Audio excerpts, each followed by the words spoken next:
Hello and welcome back to the Ambassadors of Gaming channel.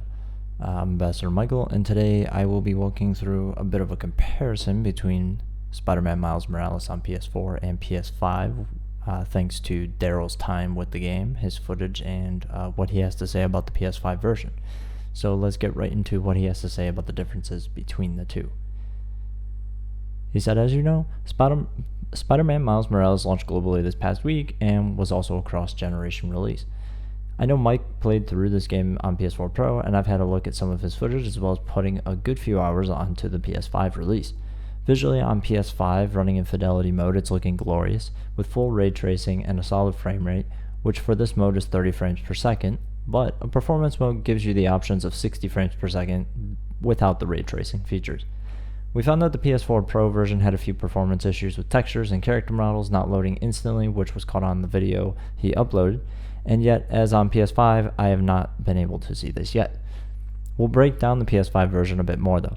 The audio is not going to change much, so what you'll see on the Pro version is what you'll likely see here. The story content is so far identical, and I don't see a reason anything would honestly change. Graphically is where we'll see the main difference though. The reflective detail and city streets, seemingly more vibrant, are where we see the main changes, and higher quality texture models as well. Performance through Mike's playthrough noticed texture issues and models not loading instantly, where on the newer hardware, I did not have that problem. I couldn't replicate it.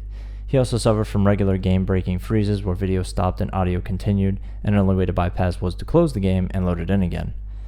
I can't replicate this on PS5 at all, so adding in the loading issues with textures, etc., it could be asked, was this originally just a PS5 release but rushed to be a playable on PS4 game? Because the issues found on PS4 are not evident in the 2018 release of Spider-Man, the original Spider-Man, as it ran very well.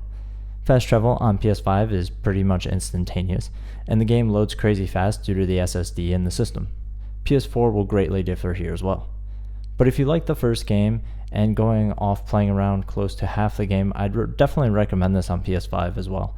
It's a fantastic title, and the Ultimate Edition gives you the Spider-Man remaster, which I loaded up to take a look at and see how it ran, and I'll go back later with further thoughts. But so far, it looks fantastic. So there you go. Darrell has a little bit of comparisons there. The footage you'll see we'll splice in here and there so you can kind of see some of the big differences, maybe side by side as well, so you can kind of get a difference.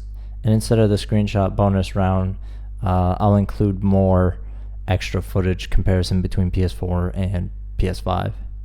So thank you very much for taking the time to check out the video. Of course, any engagement you can do with it would be greatly appreciated, like sharing, subscribing, any of that, commenting, letting us know what you think of the PS4, PS5 version of Miles Morales would be greatly appreciated. And of course, we want to know what you have to say, so it's important for us to continue to have a dialogue about the games and whether or not you're enjoying them, whether or not you bought them, whether or not there was a reason for that. So until next time, friends, I'm Ambassador Michael. Bye.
Peace.